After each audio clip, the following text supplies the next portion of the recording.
파란 리본 TV입니다. 제네시스 해피니스 코너이고요. 창세기 행복론을 다루고 있습니다. 우리는 원래 행복하게 창조되었다. 애초에 우리는 행복하게 살도록 설계되었다. 그런데 대부분의 사람들은 행복하게 살지 못하고 있더라. 이런 내용을 살펴보고 있습니다. 오늘은 103번째고요. 당신의 우유부단함을 먹잇감 삼는 새 직종. 당신의 결정장애를 잡아먹으려고 호시탐탐 노리는 세 부류의 사람들, 주의해야 될 인물들, 세 종류의 사람들을 말씀드립니다. 당신의 우유부단함을 노린다. 첫째, 점쟁이입니다. 이 점쟁이의 기술은요, 과거를 귀신같이 알아맞히죠. 당연하죠. 귀신의 힘을 이용하는 거니까 귀신같이 맞히는 거는 당연한 이야기겠죠. 과거를 귀신같이 알아맞히고요. 온 사람의 미래를 결정하죠. 본인이 결정하죠. 이거 해라, 저거 해라, 이거 해라, 하지 마라, 또 저거 하지 마라, 온갖 것들을. 그래서 인간의 기저 감정에 깔린 불안을 자극하는 게 점쟁이의 기술입니다. 요즘 TV에서는 아예 대놓고 점쟁이들이 등장하는 사례들도 많아졌죠. 너무 과하다 싶을 정도로 연예인들의 과거, 전생 이런 것도 막 얘기를 하는, 그래 놓고 미래는 어떻게 해야 된다까지 얘기를 하고 있는 모습을 보면 글쎄요, 이 나라 사람들이 불안공화국 시민들이 아닐까 싶은 생각이 들 정도입니다. 비공식 통계이긴 한데요. 대한민국에는 점쟁이 숫자가 목사님 숫자보다 훨씬 많다는 그런 이야기도 있을 정도입니다. 당신의 우유부단함을 노린다. 두 번째, 사이비 종교 교주입니다. 이 기독교 쪽에서 바라보면요, 전 세계적인 사이비, 전 세계적인 이단들은 다 한국에 모여 있죠. 참 신기한 현상 중에 한 가지죠. 그 사이비 교주가 하는 방식이 절대 권위, 신적 권위입니다. 자기가 하는 말은 하나도 없고요. 다 직통 계시를 받은 거고, 다 하나님이 말씀하시는 거고, 다 그렇게 자기는 전달자일 뿐이지 자기 생각은 아니다라고 그렇게 말을 합니다. 그래서 그렇게 절대 권위, 신적 권위를 사용해서 당신의 결정권을 찬탈해 버리죠. 그 이면 속에는 죄책감을 유발시키고 공포감을 유발시키는, 그래서 그 두 가지 죄책감과 공포로 통제하는 그런 사람들이 사이비 종교 교주들입니다.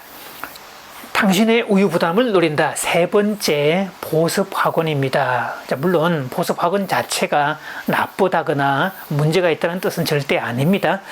학생이 자기 부족함을 알고 보완의 차원에서 공부를 더 잘하고 싶은 차원, 향상시키고 싶은 차원에서 간다면야 얼마든지 권장할 수 있고요. 그런 차원에서라면 문제될 게 없습니다. 다만 이 보습학원들이 부모의 불안을 자극하거나 그래서 불필요한 선택을 강요하게 할 때 이게 문제라는 거죠. 이 보습학원이라고 지칭을 한 것은요, 학원 종류가 다양하게 있는데 이 특기와 기술에 대한 학원은 예외입니다. 왜냐하면 특기와 기술을 배우는 학원은 목표가 분명하죠. 자기가 그걸 왜 배우는지에 대한 기간도 분명하죠. 그래서 상관이 없는데, 보습학원, 말 그대로 학교를 가는데, 학교에서 학습을 하는데 그 부족한 부분을 뭔가 이렇게 하려고 하는 그 부분은 사실 부모의 불안을 자극하고 있는 것들도 많습니다. 그래서 이런 카피 문구들이 있었죠. 중1 성적이 대입을 좌우한다. 초등학교 5, 6학년이면 벌써 늦습니다. 초등학교 때 3, 4학년 때 시작하십시오. 그렇다면 어떻게 벗어날 수 있을까? 첫 번째는요, 자기 결정권의 확립입니다. 내 행동의 주체는 나입니다. 당신도 아니고 제3자도 아니고 그 누구도 아닙니다. 사이비 교주가 결정해 주는 것도 아닙니다. 그런 것들은 참고사항이지 궁극적인 행동의 결정권은 나한테 있다는 거죠. 그래서 충분히 심사숙고하고 깊은 사고를 하고, 그러고 난 다음에 실행으로 옮기는 게 내가 할 역할이고, 그 실행으로 옮겨서 좋은 결과가 나오면 계속 진행하는 거고, 만약에 부족한 부분이 있으면 그걸 보완하는 거고, 좋은 것은 ing, 부족한 것은 보완하기, 이런 방식을 통해서 점점 더 향상돼 가면 되죠. 이렇게 자기 결정권을 확립하는 게 아주 중요합니다. 어떻게 벗어날까? 두 번째입니다. 비판적 질문을 던져라. 사실 이거 한국인의 문화에서는 익숙지 않은 부분들인데, 비판적 질문을 던지는 것은 내용 말 자체가 비판적 질문, 그래서 부정적 뉘앙스 같지만 비판이라는 말은 좋은 건 좋다, 나쁜 건 나쁘다, 그걸 판별한다는 의미가 있지, 비판적이란 말 자체가 부정적 뉘앙스는 아닙니다. 그래서 뭐 사이비 종교가 뭐라고 하든, 점쟁이가 뭐라고 하든, 뭐 보수하고 학원장들이 뭐라고 하든, 정말 그런가, 진짜일까, 과연 그럴까, 또 그 사람들의 그 말이 객관성과 타당성이 입증될까 하는 비판적 물음을 던져봐야 되죠.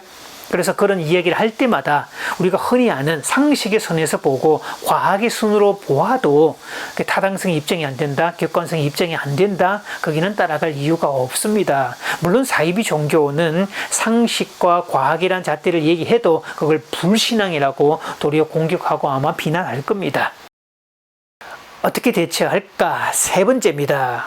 명확한 필요와 목표를 설정해야 되죠. 자, 아이를 학원에 보내는 그 이유는 아이를 위해서인데, 그래서 흔히 부모들이 조급함의 노예가 될 수 있는데요. 그 조급함 때문에 생기는 현상이 조기 교육입니다. 그러니까 조기 교육을 통해서 남들보다 성적을 더 높게 받을 수 있고 뭐 뛰어날 수 있겠지만, 사실은 조기 교육의 폐해는 호기심과 자발성을 뺏어간다는 그런 부분들이 결코 적지 않습니다. 그래서 조기 교육보다 적기 교육이 더 중요하다, 그런 교육의 철학도 필요하죠.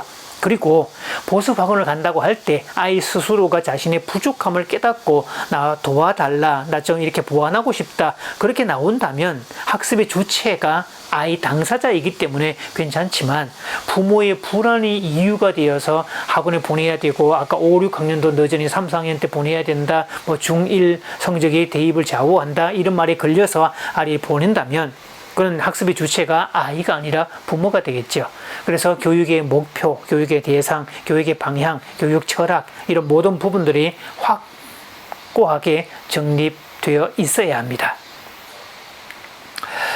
사이비 종교에서요, 이 교주와 이 따라가는 신자들, 이 사람들의 어떤 관계는 참 묘하게 연결이 됩니다. 이 교주들의 어떤 성격 유형을 분석해 보면 되게 망상성 성격 장애자 혹은 편집성적 성격 장애자라고 합니다.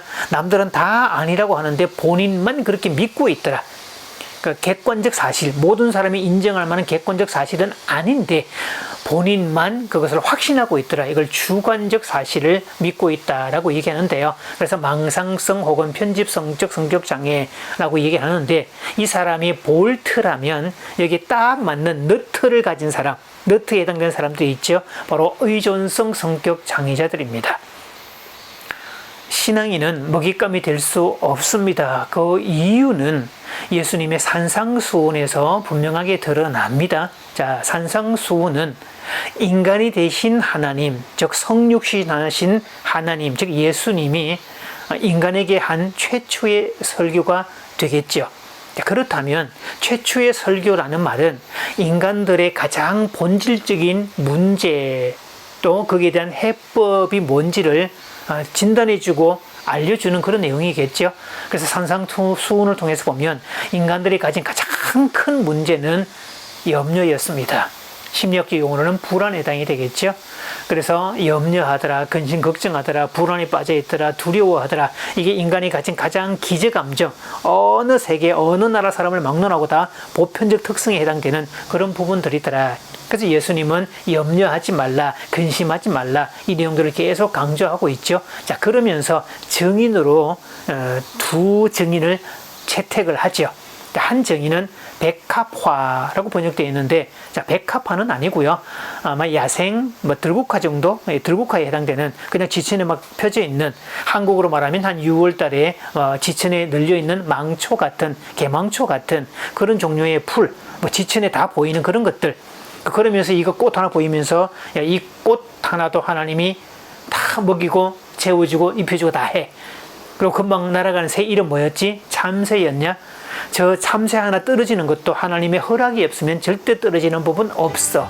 그러면서 풀 한 포기, 새 한 마리도 하나님의 전적인 어떤 섭리, 그 안에 있기 때문에, 그래서 풀 한 포기 새 한 마리까지도 먹이고 입히는 하나님인데 하물며 의일까 보냐, 이렇게 말을 하죠.